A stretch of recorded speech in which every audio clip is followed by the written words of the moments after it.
and welcome to the Alabama Public Health Training Network. I am LaShawna Stodgehill, a respiratory care clinical coordinator at the Pediatric Pulmonary Center at the University of Alabama, Birmingham. Thank you for joining us today for our program, Improving Lung Health in Patients with Sickle Cell Disease, Alabama Perspective. This program is supported in part by the UAB Pediatric Pulmonary Center grant from the Health Resources and Services Administration of the U.S. Department of Health and Human Services sources. The contents are those of the authors and do not necessarily represent the official views of, nor an endorsement by HRSA, HHS, or the U.S. government. If you have a question about anything being discussed today, please email during our broadcast. The email address is on your screen now and will appear again later in the program. Also, the handouts, sign-in sheet, and evaluation are all available online. You will need to register for this program in order to access those materials. Continuing education credits have been approved for nurses and social workers for today's program. In order to receive credit for this training, you must watch the entire program, then complete and return the sign-in sheet and evaluation. While content may continue to be relevant, CE credit will only be awarded for 2 years, expiring on April 13, 2024. If you're watching this program on demand and want to receive a social work CE certificate, you will need to complete the social work test and send it in along with your sign-in sheet and evaluation. If you're watching this program live, there is no social work test required. For social workers, if you're watching this program live, it qualifies for classroom hours. If you're watching on demand, it is considered non-classroom hours. Before we get started, I would like to introduce our faculty presenters today. First, we have Dr. Amar Sadoun, Assistant Professor in the Division of Pulmonology and Sleep Medicine at the University of Alabama at Birmingham. Dr. Sadoun is a pediatric pulmonology attending physician at Children's of Alabama. He is a graduate of the University of Mosul College of Medicine in Iraq. He completed this residency and his fellowship at UAB. Dr. Sadoun is also the medical director of the Sickle Cell Disease Pulmonary Program and the Pediatric Pulmonary Hypertension Program at Children's of Alabama. He is a clinician scientist. Dr. Sadoun's research focuses on pulmonary complications of sickle cell disease, including clinical, translational, and basic research. His laboratory studies the risk factors and therapeutic targets of acute chest syndrome and pulmonary hypertension. Joining Dr. Sadoun, we have Lauren Burks-Moore. Lauren is a young lady with sickle cell disease who will discuss complications of sickle cell disease from her own perspective. Welcome. I know you both have a lot of important information to cover today, so let's go ahead and get started. All right, so thank you so much, LaShawna, for the very nice introduction. And I appreciate the invitation from the Alabama Department of Public Health to present here in Montgomery today. And I also appreciate the help of the Pediatric Pulmonary Center at UAB for funding this activity that is helpful for everybody. And I thank Ms. Lauren Burks-Moore for being my co-presenter today to talk about the patient side of my presentation. And my presentation today, as you heard earlier, is about how we can improve the lung health of patients with sickle cell disease, especially here in Alabama. So I'll go ahead and start. And as LaShawna said, if you have any questions, you can just submit them, and we'll try to answer those questions at the end of the presentation. I don't have any conflicts related to this presentation. And over the next 1.5 hours, or a little bit less than that, we will try to cover those objectives. So I will first review the pulmonary complications of sickle cell disease and their impact on patients with sickle cell disease. And then I will try to discuss the state of research of those complications and clinical care with a special focus on the state here in Alabama. Then we'll listen to Ms. Berksmore to talk about the patient perspective of sickle cell disease, especially when it comes to the pulmonary complications. And then I will give you some idea about the role of the pulmonologist in the care of sickle cell disease and how this can improve the care. So we'll go ahead and start. So sickle cell disease is the most common blood disorder that's inherited genetically, and it's autosomal recessive disease. So you need to get the genes from both parents to have the disease. And it results from a change of single base from the adenine to tyrosine, and this will change the type of the amino acid from glutamine to valine. And this, in turn, will change the type of the hemoglobin from the hemoglobin A, which is the most common type of hemoglobin when we do the analysis, to hemoglobin S, or the sickle hemoglobin. And the sickle hemoglobin is the main reason why the red blood cells will change when they're exposed to low oxygen saturation. And it is considered a rare disease by definition. However, it affects a huge number of people. Here in the United States, it affects more than 100,000 people, and it affects more than 20 million people worldwide.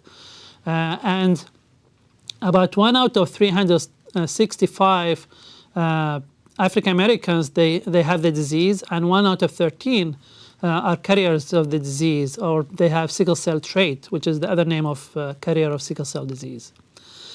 The diagnosis of sickle cell disease recently, over the last 5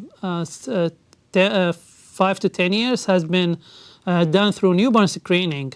So most patients with sickle cell disease are diagnosed at birth as part of the newborn screening.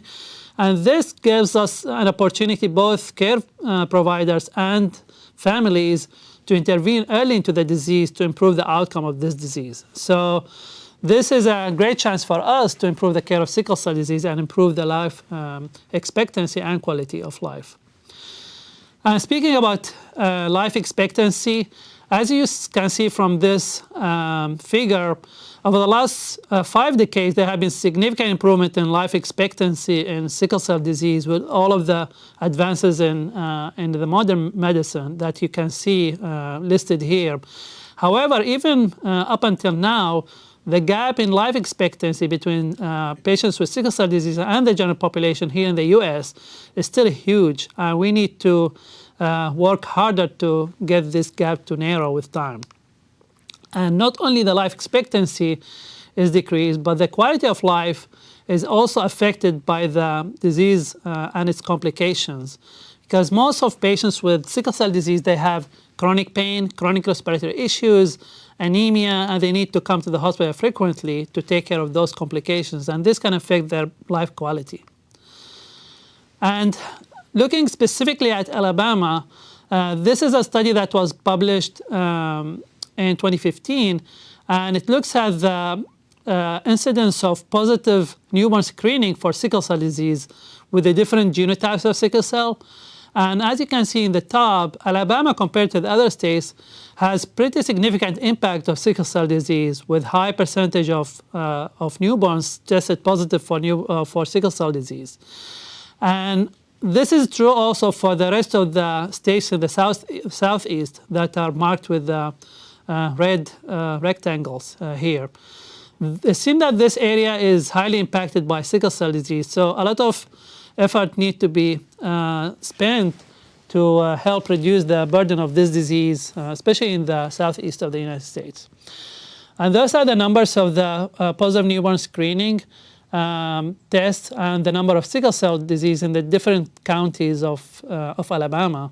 And this is a paper that was published from UIB back in 2016. And as you can see, as you'd expect, that counties with a higher population, they have higher number of sickle cell disease.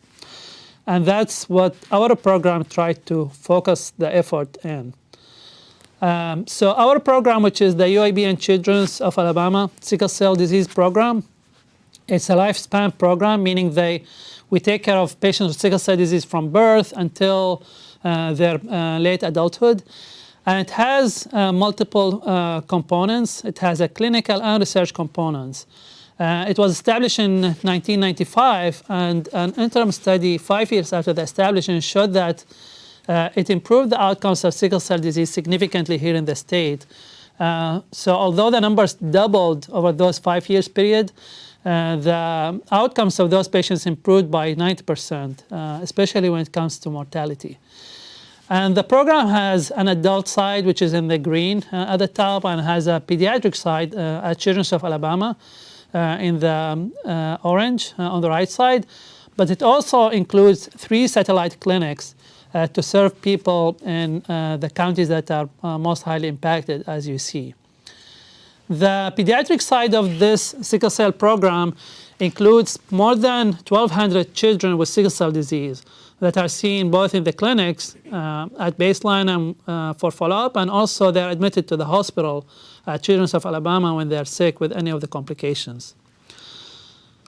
Our sickle cell disease pulmonary program, which is part of the lifespan comprehensive sickle cell disease center at UAB, started in 2017, and it has 2 components. One is the clinical and the other is research. The clinical part includes the sickle cell disease pulmonary clinic that's held twice a month, and we see all patients with sickle cell disease and underlying lung health issues to improve their outcomes. But it also includes an inpatient side, which includes consults when the sickle patients admitted to the hospital, especially with lung issues like acute chest syndrome. The clinical part also includes the acute chest syndrome clinical pathway, which we will talk about in a few minutes. We'll see how this has improved the outcomes of our population in Alabama. And recently, over the last 2 years, we started the pediatric pulmonary hypertension program that includes sickle cell disease as one of the main population that we follow and try to prevent pulmonary hypertension and treat it if it happens. The second part of the program is the research part, which is very important because this is how we can answer the questions that we ask usually when we see the patients in the clinic and in the hospital when they are admitted. And this research part has a clinical part and has a basic part, which is the laboratory part. The clinical part started first at UAB and Children's of Alabama, but over the last couple of years, we have been collaborating with nearby centers, especially in the Southeast, with the states listed here, because as we said, those are the states that are impacted by sickle cell disease the most, to try to have collaborative effort among all of us to improve the health of people with sickle cell disease. On the laboratory side, I lead the laboratory research for sickle cell disease, and we're doing both basic and translational research to get to know why patients with sickle cell disease, they have lung issues and how we can treat those. So we'll start to talk about sickle cell disease and the lung effect of sickle cell disease. And as we talked earlier, when you have hemoglobin S here on the top, this hemoglobin is very sensitive to low oxygen. So when the oxygen drops down, so if the oxygen saturation normally is usually upper 90s, when patients with sickle cell disease, they get sick, their oxygen can drop down to like in the 80s or lower 90s. And when this happens, what happens is the hemoglobin will change from the normal structure, which is soft circular structure, into like needle-like structure that you see on the right side with the drop of the oxygen. And when this happens, when the hemoglobin S polymerized, we call it, what happens is 2 things. One is the shape of this red blood cell will change from the discus round shape into the sickle shape, and that's how the name of the disease came from. And that's what you see on the right side here. And the other thing that happens is those cells will be prone to rupture or hemolyze, we call it. And that's what you see on the left side because of this needle-like structures inside the red blood cells. So both of those things, the sickling of the cells and the rupture of the cell, will lead to subsequent effects. And what happens is when you have sickling on the right side, those sickled cells will block the blood vessels and prevent the blood from coming to vital organs, and then those organs will start to get sick and get damaged gradually. The other thing on the left side, when the red blood cell rupture, it will release all of those toxic substances that were inside the red blood cell. And both of those, the sickling and the blockage of the blood vessels and the release of those toxic substances, will lead to inflammation of the different organs of the body and damage of those organs. And what happens is usually this vicious circle of interaction between the red blood cells in the blood and the lungs. So when the lungs get sick for any reason, the oxygen saturation will drop down because that's what the lungs do, is provide the blood with the oxygen. And then this low oxygen will cause the red blood cells to sickle and rupture and hemolyze. And this will cause further damage to the lung, and the lung will get sicker, and then we'll go into this vicious circle. So we will talk a little bit first about how sick lung will affect the red blood cells. And I hinted to this a little bit. So the lung is the main source of the oxygen. So if you have lung dysfunction, there will be a desaturation. The oxygen saturation starts to drop down.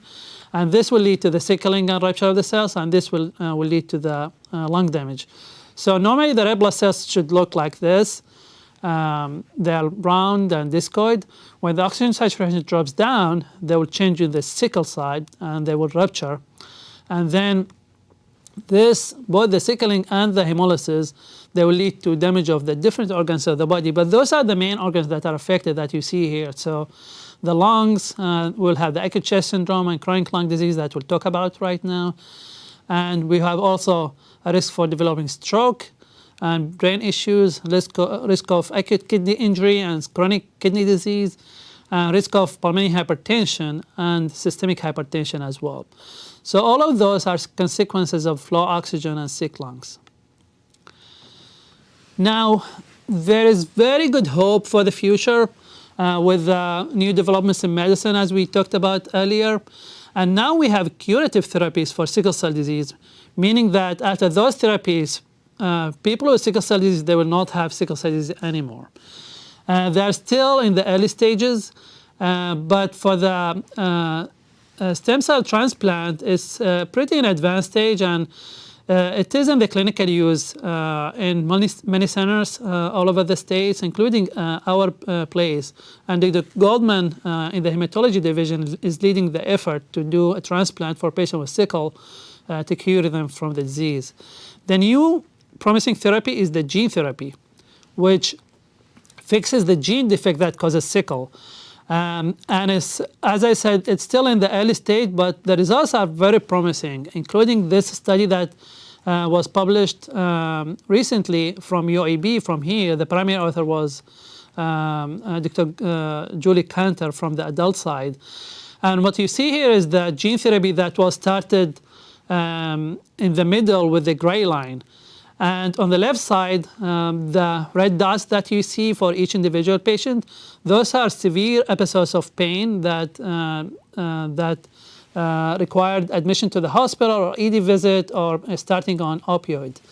And then the gene therapy started at the gray line, as I said. And after that, we followed those patients for anywhere between 6 and 24 months, up to 36 months after the gene therapy. And as you can see on the right side, at the yellow side, there are no more red dots, meaning that those patients who received the gene therapy did not develop an episode of severe painful crisis after the gene therapy. So this is very promising. So in this era, while we're waiting for those therapies to be in clinical use and safe, our job is to try to keep people with sickle cell disease as healthy as possible and to keep their organs healthy and functioning. So when they get this curative therapy, they will have normal life expectancy and life quality afterward. And that's what we are trying to do. Now we'll talk to the other side, which is how the sickling can affect the lung health. How come the sickled cell can cause the lungs to be sicker? And this is because lungs get 100% of the cardiac output, meaning all of the blood that leaves the heart goes to the lung. And it's the only organ that gets 100% of the cardiac output. And this can reach up to 35 liters per minute of blood during exercise. So anything in this blood can affect the lung, including the sickling and the toxic things that are released from him during the hemolysis. The exchange area of the lung is huge. It's like the size of tennis court and it's very thin, extremely thin. And that makes it very vulnerable to any toxic things in the blood. So with time, if you have anything that's injuring the lung, with time you'll have progressive injury to the lung if you don't do something active. And you can appreciate how thin this layer between the blood and the air in the lung by looking at the figure in the right bottom. And compared to the red blood cell, which is pretty small, the air-blood barrier that we call is extremely thin. So this makes it very vulnerable to anything in the blood.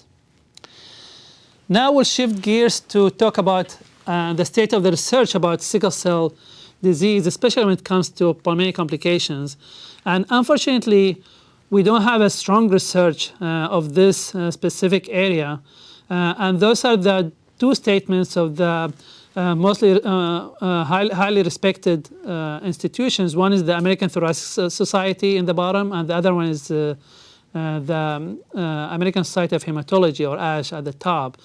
And as you can see in the guideline, they mentioned that the recommendations are not that strong because the evidence that we have is not that strong as a result of this.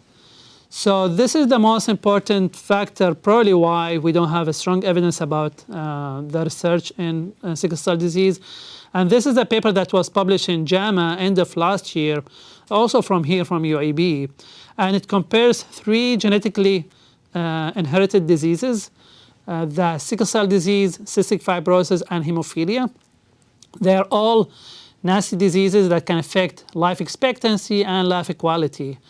And this paper tried to compare the 3 conditions in terms of the research side and the funding. And as you can see, I highlighted the sickle and cystic fibrosis because sickle cell disease, cystic fibrosis is very dear to my heart, and I have been taking care of cystic fibrosis patients all my life.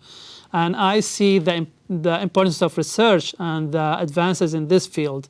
And I would like to see the same with the sickle cell disease. So if you see the number of patients with sickle cell disease in the United States, they are much higher than the cystic fibrosis patients. However, the centers of excellence to take care of sickle cell disease are much less.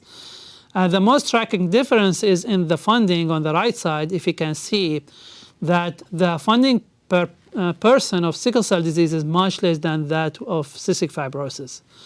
So our job as clinicians and providers is to support this population in terms of our clinical care, but also to advocate for them to improve the research and the funding of this population to find curative therapies sooner. And the other reason why we don't have a strong research when it comes to lung disease of sickle cell is because we, as pediatric pulmonologists, are not that involved in research of sickle cell disease, lung disease, because we have huge population of other disease conditions that keep us busy all the time, just like asthma, BPD, cystic fibrosis, and patients on vents. So I think we need to pay more attention to this population to improve their lung health. And I think it's fair to say that if we support the sickle cell disease research and clinical care, we can participate in decreasing the health inequity when it comes to chronic genetically inherited diseases. So now we will go into the main subject of the presentation, which is the pulmonary complications of sickle cell disease. And those are four of the most important complications. The list is long, but those are the most important complications that I will try to cover over the next 1 hour or so. So we have acute chest syndrome, which is a very acute condition that's associated with some high morbidity and sometimes mortality. And then we'll talk about sleep disorder breathing and low oxygen saturation. And then the asthma and abnormal lung function in sickle cell disease.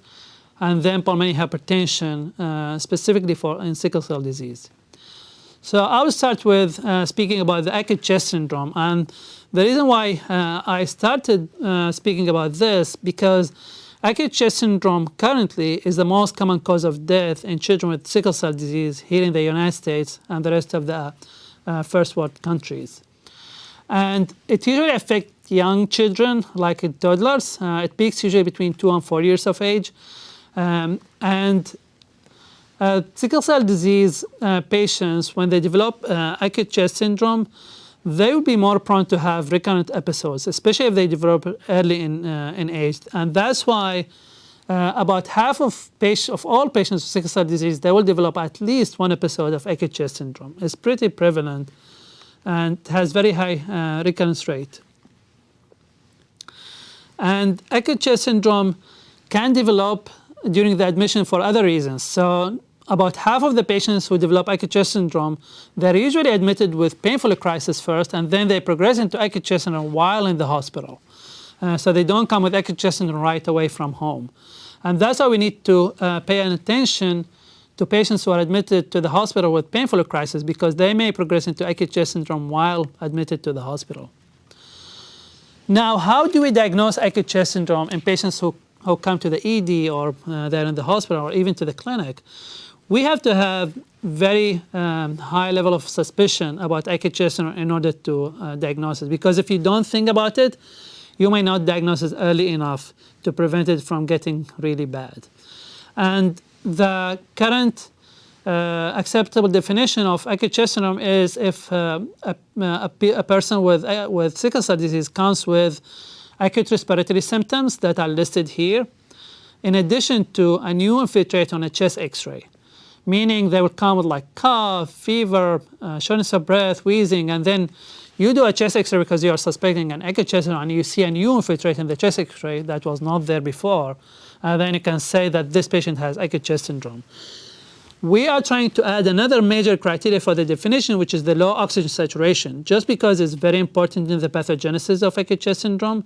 And it has been recently added to the definition by ASH, by the American Society of Hematology, fortunately.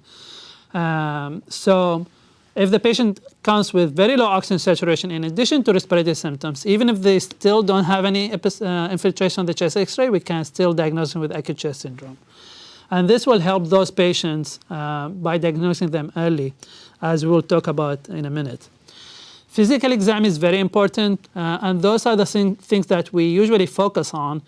So, of course, vital signs and oxygen saturation, just because we know how important low oxygen saturation in the beginning of the process and in the continuation of the process of acute chest syndrome. And then, of course, we have to look for the source of pain and listen to the heart of the patient. And then we usually do those tests for patients who come with suspected acute chest syndrome, including chest X-ray, which is a mainstay in the diagnosis. So all patients with suspected acute chest syndrome, they should get a chest X-ray, and we prefer to do 2 views, AP and lateral, in order to pick any infiltrate that may not be seen on the AP view, which is usually the most common view that we do initially. We also do those other tests. So we do a CBC, we do type and match in order to prepare for blood transfusion in case the patient needs it. We do the hemoglobin S percentage because this is one of the goals of especially exchange transfusion, is to bring down the hemoglobin S to a certain level to improve the outcomes, in addition to the other tests that are listed here. There are some tests that we don't do them on every patient, but just individualized, the ones that you see in between the brackets. And those tests are indicated in certain situations if patients show some signs and symptoms. And now we'll talk about the acute chest syndrome risk factors. So typically patients with acute chest syndrome, they come with an infection, most commonly viral infection, especially in children, that will lead them to develop acute chest syndrome. This is a case scenario about acute chest syndrome and how things develop when patients come to the hospital. So this is a patient who is this is a real patient that we saw in the hospital. She's a 9-year-old with hemoglobin SS. She had a history of acute chest syndrome in the past, admitted to the hospital, including PICU admission, and she also has a history of asthma. And this is important, as we'll see in a minute. She came to the ED with acute respiratory symptoms and some chest pain. And they did a chest X-ray in the emergency department. The one on the right, I put the one on the left as a baseline. This is the chest X-ray that was done 3 months prior to the admission, to the presentation to the ED. And as you can see, compared to that one on the left, the one on the right, there is infiltrates, especially on the left side. Normally the lung should be black, so when you see this white thing, it means that there is infiltration in the lung. So there is a new infiltrate on the left. With her presentation, she was diagnosed with acute chest syndrome. Over the next 24 hours, she progressed, and as you can see on the x-rays that there are more infiltrates on the left side, but also there are new infiltrates on the right side. And then we were consulted, like the pulmonary service were consulted because she was getting worse the afternoon of that second day of admission. And this is the time that we went to see her, and she was intubated at that time. So they put her on a ventilator because she could not breathe on her own. And then on the same day, that night at 11 p.m., she was put on ECMO, which is a kind of artificial lung machine that will take the blood from the body, oxygenate the blood, take out the CO2, and then get the blood back into the body. And she continued to be on the ECMO machine for more than 3 weeks. And this is her last X-ray on day 25. And unfortunately, we lost her after that chest X-ray. She got really worse, and the PICU team couldn't bring her back. So our goal is not to hear this story again. And this is why we're doing this presentation and we're doing this program and seeing the patients. So no more children with sickle cell disease would die of acute chest syndrome, hopefully.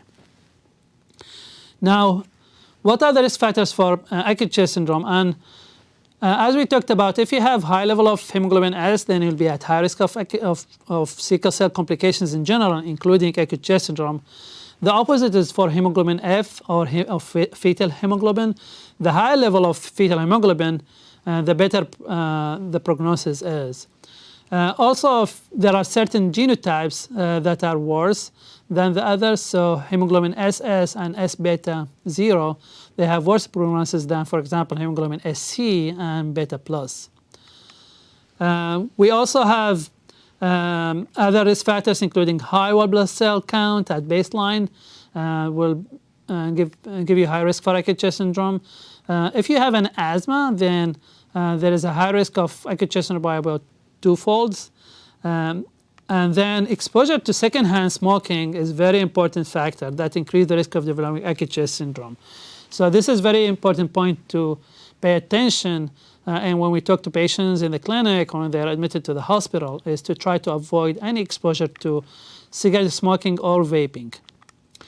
Those are some of the other risk factors for acute chest syndrome that can make things worse or increase the risk of patients to develop acute chest syndrome.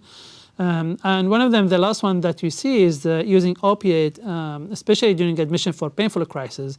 Because if you overuse pain medicine, this may cause hypoventilation, and the oxygen will go down, and this can predispose patients to acute chest syndrome when they are admitted for painful crisis.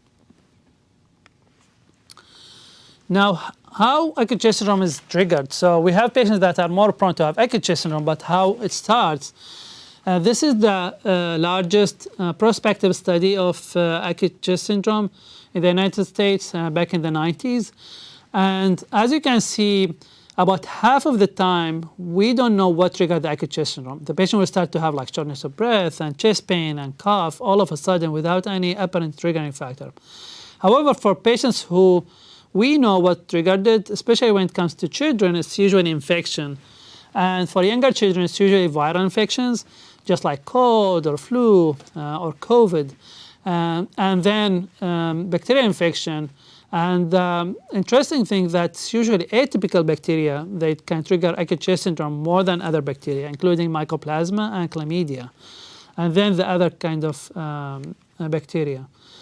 Other triggers for acute chest syndrome, including asthma. So if patient has a history of asthma, they have asthma flare, this can be the beginning of acute chest syndrome. That's why it's very important to diagnose this asthma exacerbation early into the course and intervene early to prevent it from progressing into acute chest syndrome. The other reason is fat embolism and pulmonary embolism. The fat embolism usually happens after painful crisis. So when you have pain, you have necrosis of the bone marrow, and there will be release of fat from the bone marrow that can go into the lung and start the acute chest syndrome process.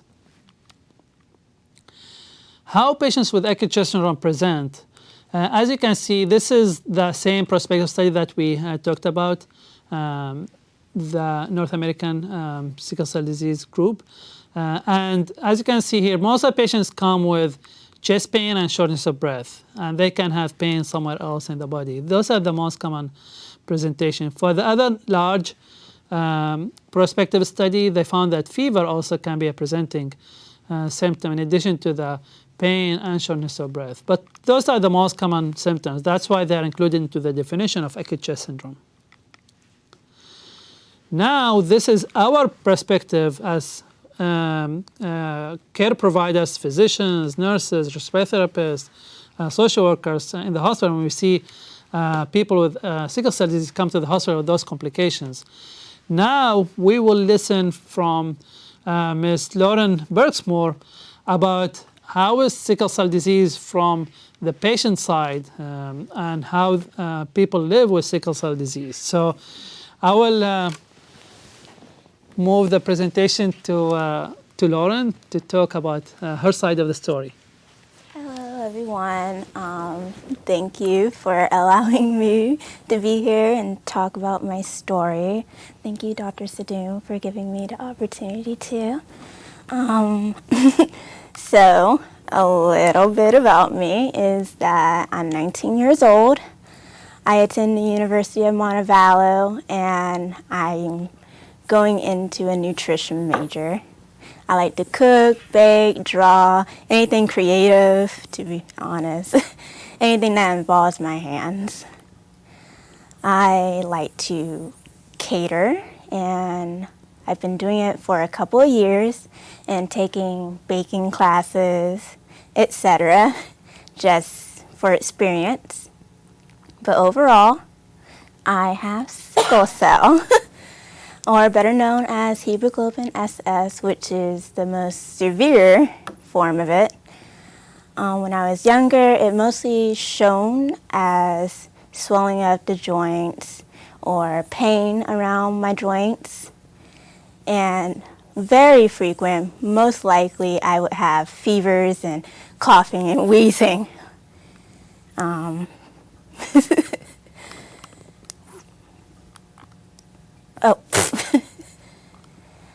Other than that, my life was pretty normal, or what I consider it to be normal for me. Even through middle school, having to go through hospitalizations over and over, I still got to do normal things that every other child got to do, like go to camp, swim, do sleepovers, hang out with my friends, until freshman year of high school happened. It was Thanksgiving break, and I really don't remember much. I knew I was making tornado potatoes, which were really great. I had put them in the oven at that time and went to rest on the couch. After that, everything kind of escalated from there. I apparently fell asleep, and I wasn't very responsive. My mom noticed me having nasal flares and labored breathing. When she checked my O2, it was extremely low, And she used my sister's oxygen to, well, just so we could get to the emergency room. For the next 72 hours, it's kind of step by step. They found out I had acute chest syndrome in my left lung, which affected my right lung to have acute respiratory distress. And after that, it proceeded to have a ventilator, and I got bilateral chest tubes. And for that, I was in the ICU for about 6 weeks.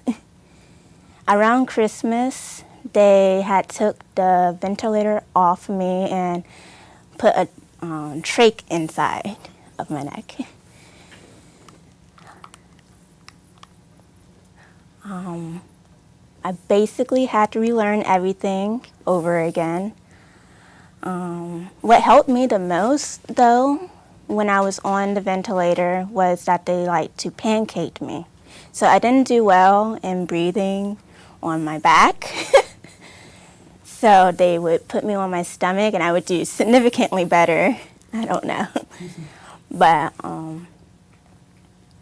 basically, throughout those 3 months, I had to relearn to walk, talk, and everything over again, especially when you love to draw and you have to relearn how to do that all over again, which was really devastating. Talking was extremely hard as well, because speaking with a trach was extremely difficult. Other than that, early 2018, I got discharged eventually, and when I went home, I had teachers that came over to help me learn everything and get my academics back. I was able to graduate with my class as well, so I didn't even get held back. Around the fall, my trach was removed, and I had slowly started going back to school regularly. I had received a report for monthly blood transfusions as well. Oh my gosh. Moving forward, as you know, graduated high school. I also received multiple scholarships as well. Leadership and academic, which was very surprising. I thought it was a joke at that time. Magic moments through the whole situation in ICU in those 3 months that gave me the chance to go to New York and visit and learn how to build my catering and baking skills as well. Even through the whole situation, my friends were still there and supported me, which was very great because I needed the support. My goals are still to have my own culinary business and baking business using the knowledge that I gained from nutrition as well. And I plan on doing a few internships to build my portfolio as well. I did want to say thank you to my mom for supporting me. And throughout that hard time, I know it was hard as well on her. And the doctors and nurses for aiding me and helping me get back to health, even when many of them didn't think I would make it.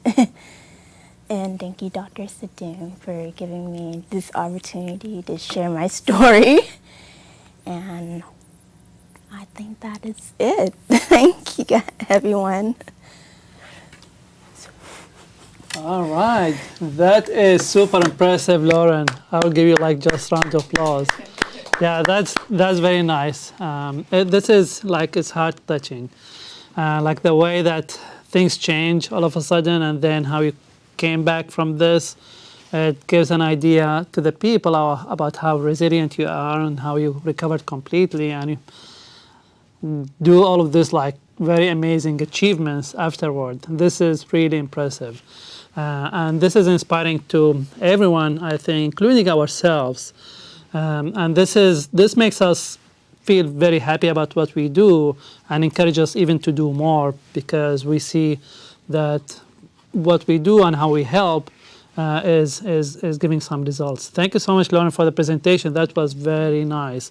And as I told you earlier, your slides are amazing. They make me feel bad because my slides are boring. So I'll try to improve my skills. I may need your help and consultation just like you did one time. So just for you all to know, Lauren told me how to make those graphs in the presentation, the dynamic ones.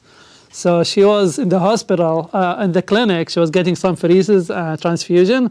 And she told me, like, she told me about how to do the figures and how to make them move in the presentation. So she has great skills, and she will have a great future.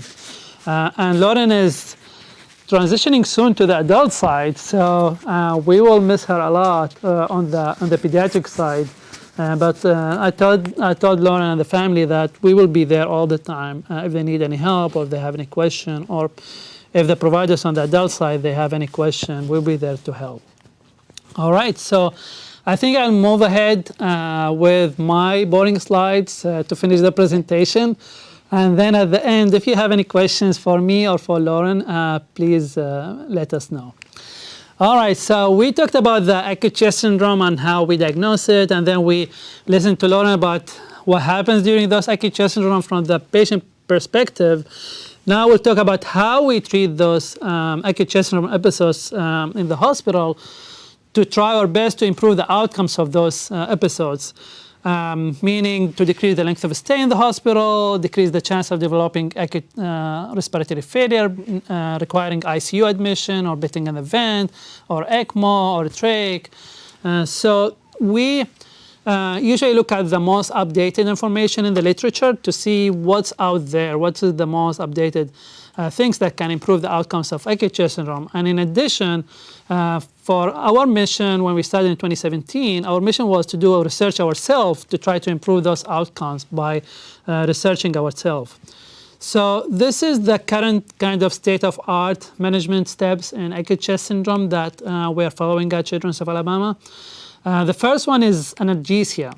So it's very important to treat the painful episodes very early and adequately from the beginning in order to shorten the course of the stay and prevent the disease from progressing into acute chest syndrome. Because what happens sometimes if you delay the treatment or if you don't treat it early, then the pain will continue to be there and cause more hypoventilation and cause more acute chest syndrome. And now we have a protocol in the ED to start pain treatment down in the ED. It's led by Chandra Blackmore in the ED, which is very good program. And then after we control the pain, the next important step is the respiratory support for patients with acute chest syndrome. And this includes the steps that are listed here. So the first one is the oxygen supplementation, which is the key thing to keep the oxygen on the high side. So typically for other patients, we would like the oxygen to be 92% and above. But when it comes to sickle cell disease patients, we would like it to be 95 and above. And the reason for that, because if you keep the oxygen on the high side, even tissues that don't get a lot of blood, they will get enough oxygen to prevent further sickling. So we would like the oxygen to be on the high side. We also start some respiratory therapy interventions, usually start down in the ED. That's what the protocol recommends, the one that we have right now. And then we start some bronchodilators, especially in patients with history of asthma, or patients without history of asthma, but they come with wheezing. And when you listen to their chest, then those therapies, the bronchodilators, can help open the airways and improve the oxygenation of the blood and prevent further sickling from happening. The other thing that sometimes we need to use is support of the breathing with non-invasive ventilation, so CPAP, BiPAP, AVAPs, or sometimes invasive ventilation with a ventilator. And in some situations, just like the scenario that we talked about, some patients require ECMO if they continue to get sicker despite being on the vent. The next important management step is antibiotics, because as we said, most of those episodes are triggered by infections, although a lot of them are viral in children, but you cannot exclude bacterial triggers for those acute chest syndrome episodes. So usually we start with antibiotics that cover acute chest syndrome as a result of community-acquired pneumonia bacteria. So typically we start with ceftriaxone and azithromycin, but for sicker patients we usually add vancomycin to cover MRSA and Streptococcus pneumoniae that's resistant to ceftriaxone. And then the next thing that we usually start patients with acute chest syndrome is fluids. And with the fluids we need to be very cautious, because dehydration itself can make things worse, because the blood will be more viscous and they'll be more prone to have obstruction of the blood vessels in addition to the sickling. But overhydration, giving a lot of fluids, can also prolong the stay in the hospital, as was demonstrated in this study. So we need to keep the fluids at 1 to 1.5 maintenance for the first 24-48 hours, and after that we should be able to wean the fluids down as the patient start to drink more liquids. But we should always follow the vital signs and the weight of the patient to make sure that they're well hydrated but not overhydrated. Then transfusion is very important, especially if you have low hemoglobin. You can give simple transfusion for patients who are not that sick with mild acute chest syndrome. But when patients start to get sicker, that's when we do exchange transfusion by putting a central line, getting the blood out of the body and giving a new blood that has less hemoglobin S in order to decrease the sickling that's in the blood. So those are the main kind of therapies that we use for acute chest syndrome. As you can notice, all of them are kind of supportive therapy, but we don't have any targeted therapy to the kind of process that starts the acute chest syndrome so far, because again, we don't have a lot of research in this area. And now we'll talk about the acute chest syndrome clinical pathway that we studied at Children's of Alabama about 3 years ago. So the reason why we use special clinical pathways and protocols, because it has been proven over time that if you start certain protocol or bundle of treatment that includes standardized therapy for any disease process, you can improve the outcome of that disease process. And the reason for that, because you'll use all of the updated recommendations to treat that disease process, and you'll have all of those steps at the same time given to the patient. And instead of leaving it to the provider who will decide which treatment you need to give and may delay some of the treatments or so on. So our pathway was based on a couple of publications at least that proved that starting clinical pathways in patients with acute chest syndrome improve the outcomes. And those are some of the outcomes that improve. And the reason is we usually diagnose acute chest syndrome earlier in the disease process with the pathway, and also we start this respiratory therapy interventions like the incentive spirometry, PEP, vest machine, or other interventions early into the course, in addition to the hematology intervention like transfusion. And also, and this is important, is to have some objective scoring system that will follow the patient on a regular basis. Usually every 2 to 4 hours, we do scoring of the respiratory status of the patient. And if we see that this score is going up, meaning the patient is getting worse, then we can step up our treatments to get the acute chest syndrome under control. So this is the acute chest syndrome protocol that we started at Children's of Alabama a few years ago, as I said.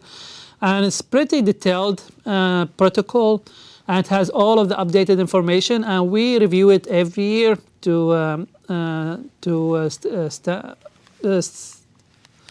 make it newer and make it more updated. And it includes 2 parts.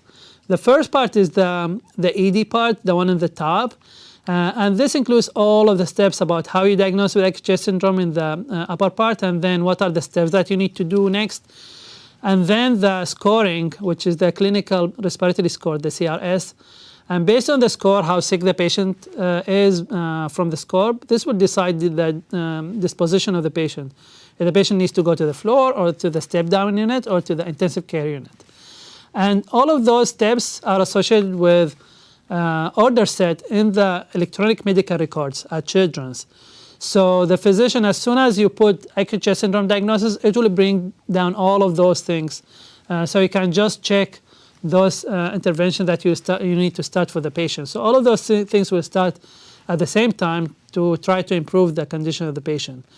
The second part is the floor part. So this part is what will happen after the patient goes into the floor, whether it's in the hematology side or the special care unit or the PICU. And each one of them has different kind of order set, depends on the severity of the patient, and is associated with electronic medical record orders. First, it makes things easier for the providers to order all of those extensive orders, but also it will improve the outcomes of the patients because you will apply all of those at the same time, and then it's a dynamic process. So you change those orders as the patient is getting sicker, you step up the treatment. If the patient is getting better, you'll wean those treatments down to expedite the discharge process if the patient is improving. This is the respiratory score that we use for this pathway, and includes 5 parameters, and each one of them is scored anywhere between 0 and 2. So the total score will be anywhere between 0 and 10. And normally it should be 0, but for mild acute chest syndrome, you can get 1 or 2. If you get to 3, it means that you have a moderate. Anywhere 5 and above, this means that this is a significant acute chest syndrome episode. And the first 3 criteria, they're similar to those used in the asthma pathway and the bronchiolitis pathway that we use at Children's of Alabama to make things easier for the respiratory therapists. But the last 2, which is the CNS status and the oxygen saturation, those are specific to sickle cell disease because those are very important to determine the severity of acute chest syndrome in sickle cell disease patients, but they are not as important for bronchiolitis and asthma. So this is the scoring that we use at Children's based on our population and our system. And in order to test the effectiveness of this pathway, we did an interim analysis after 2 years of starting the pathway. And as you can see from this figure on the left, on the x-axis, you have patients who were with acute chest syndrome who were placed on the pathway on the right, and on the left is patients with acute chest syndrome who did not go on the pathway. And on the y-axis on the left, this is the length of stay. And you can see clearly that patients who went on the acute chest syndrome pathway on the right, they have much less length of stay, so they spend less time in the hospital before going home than patients who were not on the pathway. So it's about like 4 days versus 8 days for patients who are not on the pathway. And then we looked at the time spent after the chest x-ray done until the discharge from the hospital, just to make sure that we correct for patients who are diagnosed while admitted to the hospital and they didn't come with acute chest syndrome to the ED.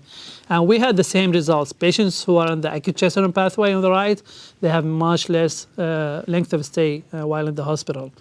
There are other improved outcomes as well, including the ICU admission was much less, the mortality was less in patients who were put on the pathway. So far we know that this pathway is helpful and is improving the outcomes of those patients. We are trying to involve more and more patients into the pathway when they're admitted with acute chest syndrome.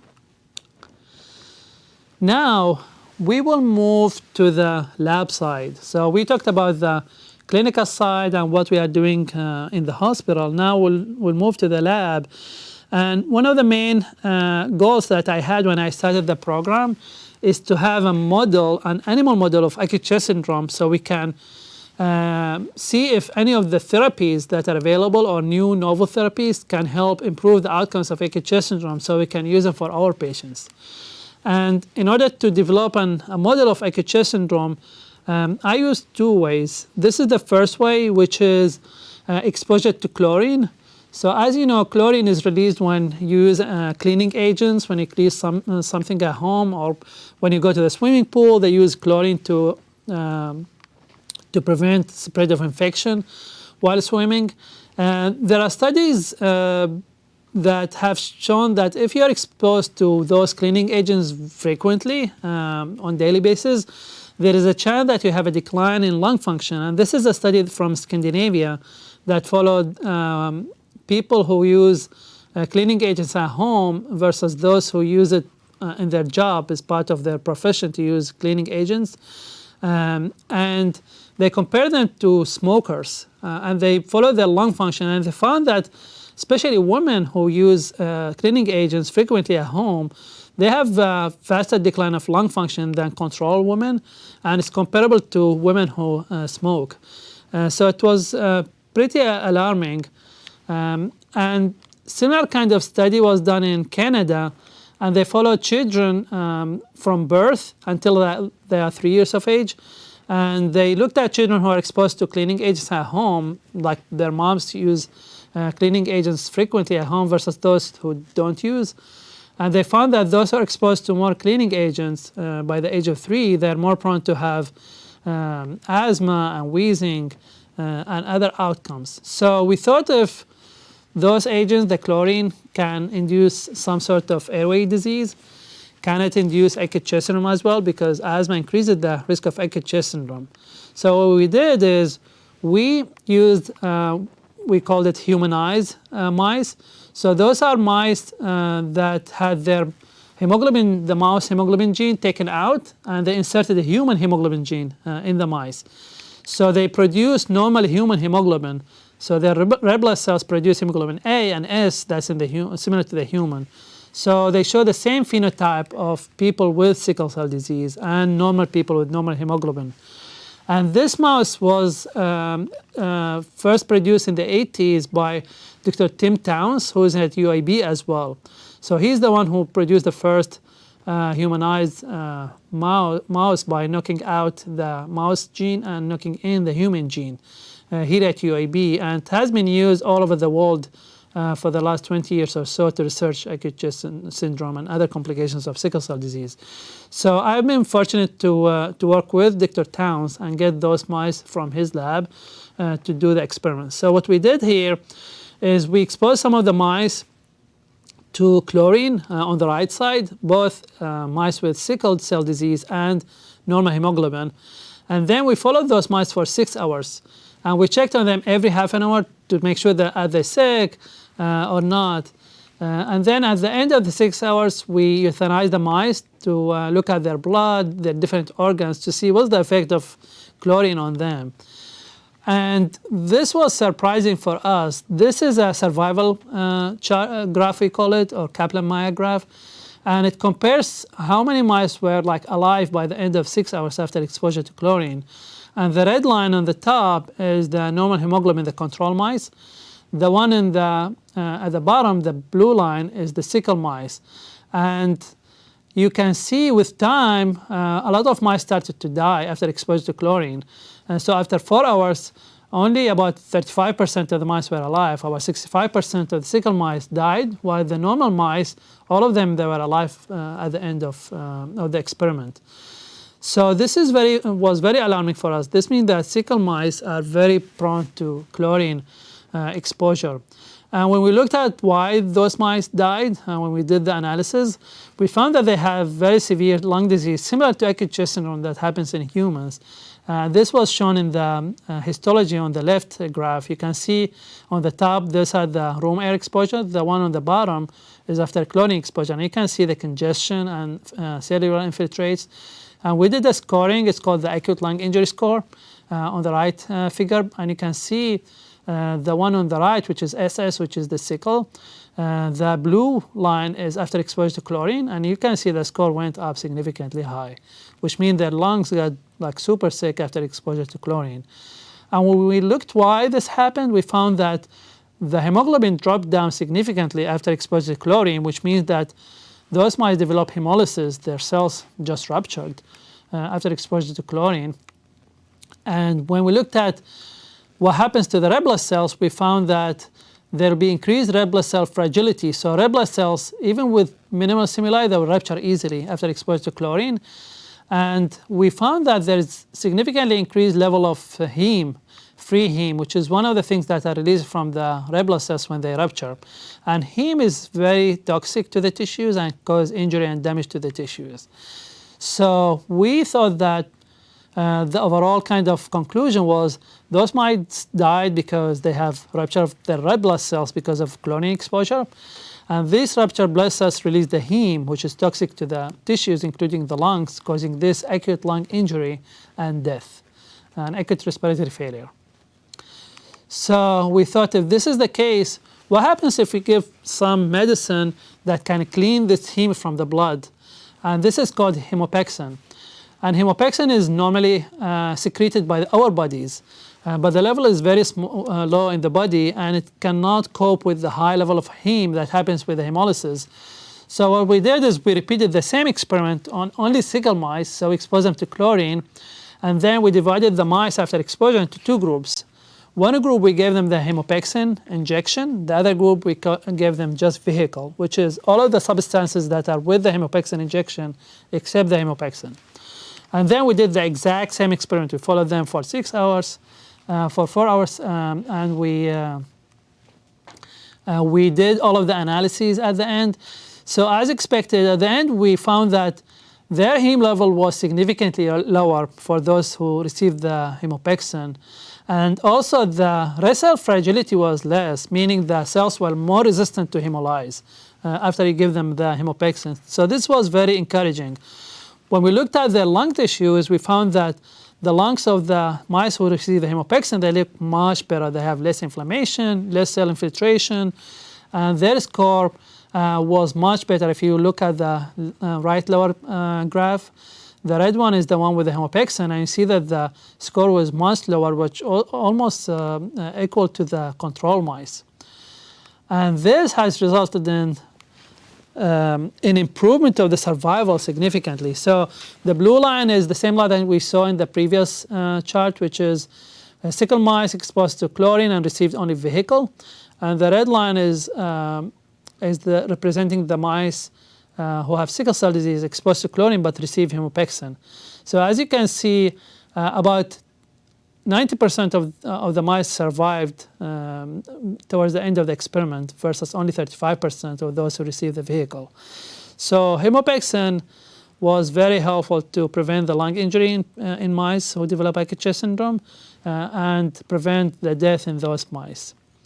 So this is the overall kind of theory that we have after this experiment is when sickle mice exposed to chlorine, they will develop something called chlorinated lipids, and we measured those in the mice who were exposed to chlorine. And those lipids will cause sickling and hemolysis of the red blood cells, and the release of the free hemoglobin that will then release the free heme from it. And this free heme will cause the significant injury and damage to the lungs on the left bottom figure. But if you give hemopexin to counteract the free heme, then you will save the lungs and you will not have as much inflammation. So we published this article in a very high impact journal, and it has been selected as one of the top articles of the year by NIH for the year of 2021 because of its impact. So that was very promising regarding this model. The other model that we're working on right now is using hypoxia, because we know that low oxygen can induce acute chest syndrome. So we thought, why don't we expose mice to low oxygen and see if they develop acute chest syndrome without injecting them or exposing them to any other things. So those are sickle mice with who are exposed to room air, so they're just in their cages. And we did a CT scan of the chest, because that's how we diagnose acute chest syndrome, is by doing an X-ray or CT. And those are the CTs where they're under baseline condition. And then we expose the mice to low oxygen. And we notice increase in filtrate, especially on the left side of all of the mice, similar to acute chest syndrome. And when we did the analysis by using this Hounsfield unit, which can measure how much infiltrate the mice have, those are the mice under room air. So you can see there is two peaks, one big peak on the left, which is the air peak, and the one small peak on the right, which is the fluids in the lung. So this includes the blood, some secretions in the lung. When we expose them to hypoxia, this is what happens. So the peak on the right increased significantly, meaning that there is more congestion, there is more blood, there is more inflammation in the lung of those mice. So this is another model that we can use to study treatments for acute chest syndrome for the future, and it's more kind of physiologic because it's close to what patients develop. And now, using those models, we are trying to find biomarkers for acute chest syndrome, meaning a blood test that we can do to diagnose acute chest syndrome early on, before they start to develop breathing difficulties and infiltration in the lungs, as we saw in our scenario. And we use the same model, the hypoxia model, to check those biomarkers. And those are microRNA, which are small particles that can code a lot of important biologic processes in our body. And we compared first on the left mice with normal hemoglobin to those with sickle cell disease. And we found that there are 3 microRNAs significantly increased in sickle cell disease. Then we exposed those sickle mice to hypoxia, and we found that those exact same microRNAs, they went up significantly even higher after exposure to hypoxia and development of acute chest syndrome, meaning that those microRNAs, they have important role in acute chest syndrome, or at least they can serve as biomarkers of acute chest syndrome, and we can just probably measure those levels, and we can diagnose acute chest syndrome earlier. However, this is a basic and translational research still, and we have to advance our research to the clinical side to test those biomarkers in patients. And then when we did the pathway analysis with the help of Dr. Gilling from the neonatology division at Children's of Alabama and UAB, we found that there are a couple of pathways that are activated very significantly early into the course of acute chest syndrome, and they are related to mitochondrial injury. So this is a comparison between normal hemoglobin mice and sickle hemoglobin mice, and this is in sickle hemoglobin mice after hypoxia. We found the same pathway and microRNA activated in both conditions. So those are very promising, and we have those results accepted for a presentation in the coming American Thoracic Society conference in San Diego in May in one of the symposia about rare disease for the lungs. So hopefully this will alert people to this lung disease and will attract more researchers to this field in the future. So this is the main part of my talk, which is the acute chest syndrome. Now I will go over the other complications of sickle cell disease a little bit fast, so just so to let you know about what we do at Children's and UAB with those other complications. So next we'll talk about sleep disorder breathing and hypoxia. So we know that patients with sickle cell disease, they are more prone to have obstructive sleep apnea, and they have lower oxygen overall at baseline and also when they're asleep. So their oxygen saturation is usually on the lower side, and they have higher CO2, which means that the lungs cannot clear the CO2 from the blood as efficient as controls. So our question was, what is the effect of this low oxygen overnight on the outcomes of patients with sickle cell disease, especially acute chest syndrome? So this is a study was done by Dr. Noorani, who's a faculty in our division at Department of Pediatrics at UAB. And what he did is he took all of the sleep studies that were done at Children's and cross-matched them with all of our sickle patients that are seen at Children's, which are around like 860 patients. And he found about 110 patients who have sickle cell disease and sleep studies done. And we looked at 2 main parameters of oxygenation at night, the mean oxygen saturation all through the night, and then the percentage of the night that the child spent below 90% of oxygen. And then we correlated those with the possibility of having acute chest syndrome. And as you can see here, so when we looked at patients with acute chest syndrome versus those with no acute chest syndrome, we found that patients with acute chest syndrome, they have much lower mean oxygen saturation overnight. And we also found that those with acute chest syndrome, they spend longer time overnight with oxygen saturation below 90%. So both of those indicate that there is an association between acute chest syndrome and oxygen overnight, which put an emphasis on oxygenation overnight.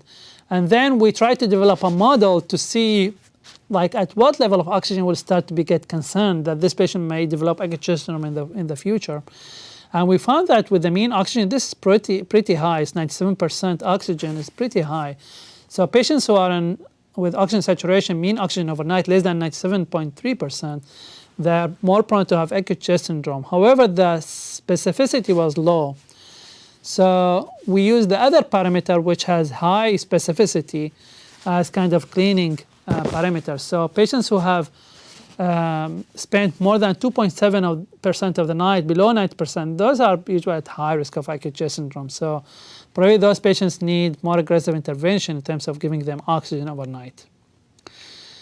Then we also started to study the effect of low oxygen overnight on the brain, whether those low oxygen overnight can affect the verbal comprehension and working memory later in life, because the brain develops very fast during childhood, and if there is anything that can affect the brain development, it can have consequences later in life. So we looked at the sleep studies in our children, and then we did executive function analysis when they're teenagers by Tiffany Tucker and Dr. Mordo in the hematology division. And we found that those with lower oxygen during their childhood, they have more difficulty with verbal comprehension and other executive function when they are older. So it seems that oxygen is also important for the brain during childhood. So those are our areas that we will work on in the future, is to improve the oxygenation and see if this will improve the outcomes of sickle cell disease patients. Now the next subject is the asthma and lung function abnormalities in sickle cell disease. So patients with sickle cell disease, they are more prone to have asthma, and the prevalence of asthma in sickle cell disease is more than double that of MASH population. And we don't know exactly why this happens, but we know that almost half of patients with sickle cell disease, they have asthma. And we know that patients with sickle cell disease, when they have asthma, they are more prone to have acute chest syndrome, as we mentioned earlier, and also they are more prone to have pain. And this is probably because of the obstructive airway disease that would cause decreased oxygenation and more sickling. But this is just a theory that we have. And when we looked at our sleep study cohort that we talked about a couple minutes ago, we found that patients with asthma, they have 7-fold increased chance of developing recurrent acute chest syndrome than those without asthma. But this is just selective part, only 110 patients out of the 860 patients. So we try to look at all of our population with sickle, and we did this study is mainly to look at the effect of socioeconomic status on acute chest syndrome recurrence with the help of Dr. Oates, a faculty in our division as well. And what we found is patients with asthma, they're at like almost 3-fold higher risk of developing acute chest syndrome to have recurrent acute chest syndrome, in addition to the other findings of that study.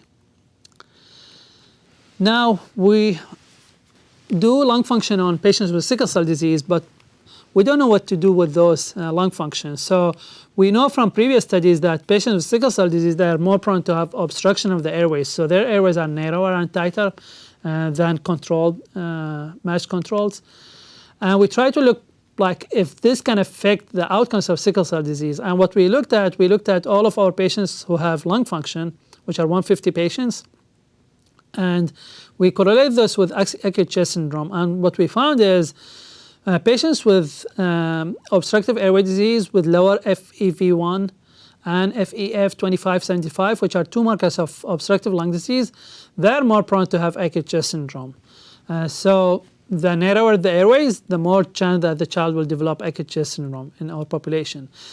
And then when we looked at patients who have extensive pulmonary function tests, including all of the lung volumes and all of the other parameters, we saw that patients with sickle cell disease, they have signs of obstructive lung disease documented by higher RV, which is residual volume, and RV over TLC, which is total lung capacity. And both of those are very sensitive markers for airway obstruction and air trapping. And also, we correlated those markers with the growth of those patients. And we found that it was interesting that children with sickle cell disease, they're a little bit on the shorter side during their first 4 years of life. And we don't know the reason for that. And then when we correlated the growth parameters with TLC, which is total lung capacity, which is a marker of lung growth, like how big their lungs are and how fast they are growing, we found that those with lower weights, when they are young, the first 4 years of life, they have lower TLC, which may be a sign that children who are malnourished or they're underweight when they're young children, they may have lower lung function when they get older, and their lung will not grow as fast. So this is another focus area that we are trying to investigate further in our center, is what if we support the nutrition of those young children with sickle cell, if this will improve their outcomes when they get older, similar to the cystic fibrosis population, that we know if we support their growth, they will have better outcomes when they get older. So this is another focus area that we will work on over the next months and years. And the last complication of sickle cell disease that I will talk about today is pulmonary hypertension. And the pulmonary hypertension in sickle cell disease is the group 5, which is the group of unknown cause or multifactorial cause. There are a lot of factors that can make patients with sickle cell disease more prone to pulmonary hypertension, and some of them are listed here. The important thing about pulmonary hypertension is that it is highly prevalent. About 1 out of 10 of adults with sickle cell disease, they have pulmonary hypertension, and it is associated with poor prognosis. So in adults who are diagnosed with pulmonary hypertension, the survival is about around 7 years after the diagnosis. And that's why we are trying to get more children to be screened for pulmonary hypertension, to diagnose it early and treat it early to prevent it from progressing into irreversible stage. And this is the recommendation of the American Society of Hematology, is if patients show those symptoms of pulmonary hypertension, they need to be screened for pulmonary hypertension with an echocardiograph, and BMP. So those are the main two first steps to screen for pulmonary hypertension in sickle cell disease. And in Children's of Alabama and UAB, we just started our pediatric pulmonary hypertension program more than a year ago. And one of the first populations that were included in the program is sickle cell disease, in addition to primary pulmonary hypertension, BPD, and congenital heart disease. But sickle cell disease is one of the main populations that were started, and the goal is to improve the clinical care and the research of sickle cell disease pulmonary hypertension to improve the outcomes of those patients in the future. So hopefully our patients will feel the benefit of this program in the coming months and years. Now, the final part of my presentation is why I am a lung specialist pulmonologist taking care of patients with blood disease, and how the involvement of pulmonologists can affect the outcomes of sickle cell disease. And I talked about the importance of lung and oxygenation in sickle cell outcomes, but there are new studies coming about how involving pulmonologists can change the outcomes of sickle cell disease. This is a study that was published recently over the last few months, and it compared the healthcare utilization, meaning ED visits, clinic visits, and admissions to the hospital with patients with sickle cell disease before and after they started seeing pulmonologists in the clinic. And as you can see on the left, those are the number of times that those patients need to go to the hospital for acute conditions, and on the left side is after they saw the pulmonologist. And they found that the utilization decreased from like 4 times a year about to just 1 time a year after they started to see pulmonologists and improve their lung health. And they found that this is mainly because of early diagnosis of asthma and better management of asthma and hypoxia overnight. So if you diagnose asthma and manage it well, improve the hypoxia overnight, treat pulmonary hypertension, then all of the other complications of sickle cell disease, they will start to improve, and there will be less need to go to the hospital for this. So this is the conclusion of the paper, that involving the pulmonologist in the care of sickle cell disease can improve the outcomes of patients with sickle cell disease. And this is the model that we've been trying to build at Children's of Alabama and UAB to improve the outcomes of our populations. So what's our vision as a center at Children's of Alabama UAB for the future? We started to screen patients for pulmonary complications, like all patients with sickle cell disease, for all of those signs and symptoms of pulmonary complications, to try to diagnose those conditions early and intervene early. We're also doing a multidisciplinary approach of care, meaning the patient will be seen not only by hematologists who will manage all of their complications, but they will be seen by other subspecialists to manage the other complications, because this may improve the outcomes of the patients, as we saw in the last paper that we discussed. We are also trying to advocate to improve the research and funding of patients with sickle cell disease in order to decrease the health inequality. Also, as we talked about our clinical part and research, we have been trying to collaborate with the care providers and the researchers within the state and then within the region, the Southeast area, and to try to create a registry, meaning we have all of the information of our patients to see why they have the complications and how we can prevent this. And also we are trying to create a biospecimen biobank, which will include some samples like blood samples, urine, the lung air, exhaled air, to do more research about why patients with sickle cell, they develop these complications. So this is an effort in progress, and we're trying to collaborate with the neighboring states for this. And then we feel that improving this will hopefully, as we said, improve the health equity in the state and in the region. So the conclusion of this talk is we know that sickle cell disease is very common, and it's a deadly disease. There is an interaction between the lungs and the sickle cell disease, and acute chest syndrome is the most common cause of death, but there are other complications. And we are trying to improve the healthcare and the research of sickle cell disease to improve the outcomes of those patients through multidisciplinary care and collaboration with the other centers. And hopefully this will improve the care of our patients and their life expectancy and health equity in the state. Those are the collaborators that work with me on the clinical and the research part, but the list is much longer than this. And I apologize for anybody who has participated and the name is not here. And this comes to the end of my presentation. Thank you so much for everybody who's listening and who's here. And I'm ready to take any questions. We do have a question that has come through via email. Yes. And it's as follows. In regards to the oxygen requirements and immature lungs of preterm infants, how does their care differ from full-term infants with SCD? And are there different risks that needs to be adjusted? Yes, this is a very good question, and it's a very complicated question as well, because it combines both prematurity and sickle cell disease. So there is a good thing and a bad thing about this question. The good thing is that when babies are born, the hemoglobin that they have initially is the fetal hemoglobin, hemoglobin F.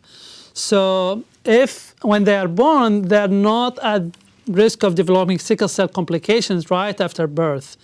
And they're less prone to have sickling right after birth. They start to develop this when the hemoglobin switch from hemoglobin F, the fetal hemoglobin, into the sickle hemoglobin, which usually happens within the first 6 months of life. And usually by 6 months of life, most of the hemoglobin is hemoglobin S in sickle cell disease. So for the first few weeks of life after premature birth, they can be treated just like other babies without sickle cell disease who are preemie with the same goals of oxygen. So for extreme preemie babies, we usually aim for lower oxygen saturation to prevent the oxygen that can cause injury to their premature lungs. And then with time, we increase our goal for oxygen for them. So the good thing for sickle cell babies that they can be treated just like other babies without sickle cell disease in the first few weeks of life.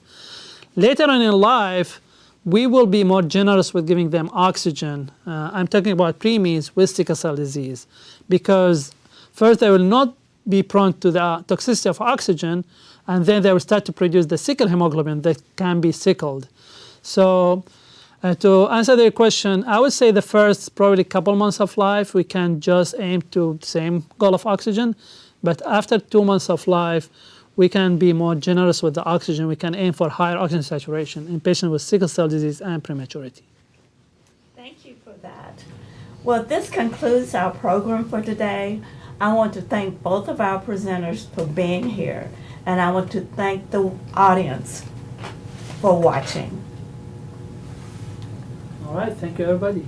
Please remember that you can refer back to the training and resources anytime on demand. Have a great day.